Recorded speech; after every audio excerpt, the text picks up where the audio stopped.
Buvęs konservatorių pirmininkas ir užsienio reikalų ministras Gabrielius Landsbergis kalba apie tai, kad mažindama apsaugos lygį Baltarusijos opozicijos lyderiai Svetlanai Cichanouskajai, Lietuva rizikuoja savo reputaciją partnerių akyse. Ar jūs sutinkat?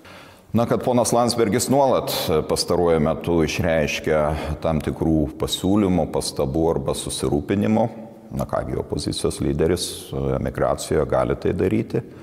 Prisimindamas, kad tuo met, kai jisai buvo valdančioje koalicijoje ir kildavo kritinė situacija, jis kažkur tai pradingdavo nuolat, ar net galbūt ne Lietuvoje, o salose būdavo.